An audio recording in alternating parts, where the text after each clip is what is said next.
Hello friends, வணக்கம். வாழ்க வளமுடன். Welcome to food mom kitchen. வாங்க இன்றைக்கி ஒரு வெண்டைக்காய் பகோடா பார்க்கலாம். Hello friends, welcome to food mom kitchen. இன்றைக்கி நம்ம வெண்டைக்காய் ஃப்ரை பண்ண போகிறோம். வெண்டைக்காய் பகோடா மாதிரி பண்ண போகிறோம். வெண்டைக்காய் இந்த மாதிரி நீட்டு வாக்கில் அரிஞ்சு வச்சுக்கணும். வாஷ் பண்ணிவிட்டு இந்த மாதிரி கட் பண்ணி வச்சுக்கணும். தேவையான இன்க்ரீடியன்ஸ் பார்த்திங்கன்னா கடலை மாவு, சில்லி பவுடர், சோம்புத்தூள், இஞ்சி பூண்டு பேஸ்ட்டு, அரிசி மாவு, தேவையான அளவு உப்பு உள்ளதாங்க இதுக்கு தேவை. வாங்க நம்ம வெண்டைக்காய் பகோடா செஞ்சிடலாம். இதில் கடலை மாவு போட்டுக்கலாம்.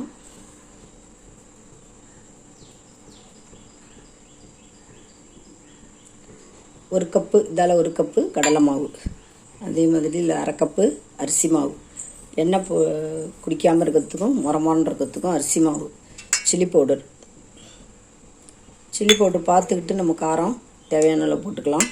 ஒரு ஸ்பூன் போட்டிருக்கேன். சோம்புத்தூள் ஒரு ஸ்பூன், அதே மாதிரி ஜிஞ்சர் கார்லிக் பேஸ்ட் ஒரு அரை ஸ்பூன் போட்டுக்கலாம். தேவையான அளவு உப்பு.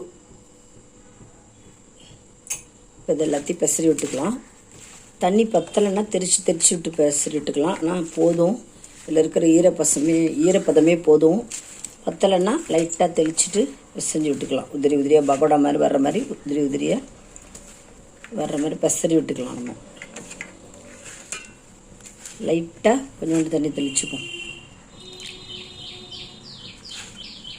அதில் கோட்டிங்காகவும் ஆகணும், நமக்கு பக்கோடா மாதிரி வரணும், அதுக்காக பிசைறோம்.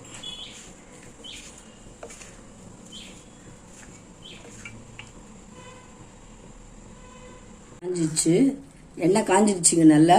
இப்போ நம்ம பக்கோடாவுக்கு உதித்து விட்டுக்கலாம். வெண்டைக்காய் பக்கோடா எண்ணெயாக சூப்பராக ரெடி ஆகிடும். இந்த நம்ம பெசரி வச்சுருக்கோம், இதுலேருந்து உதிர்த்து விட்டுக்கலாம். அப்படியே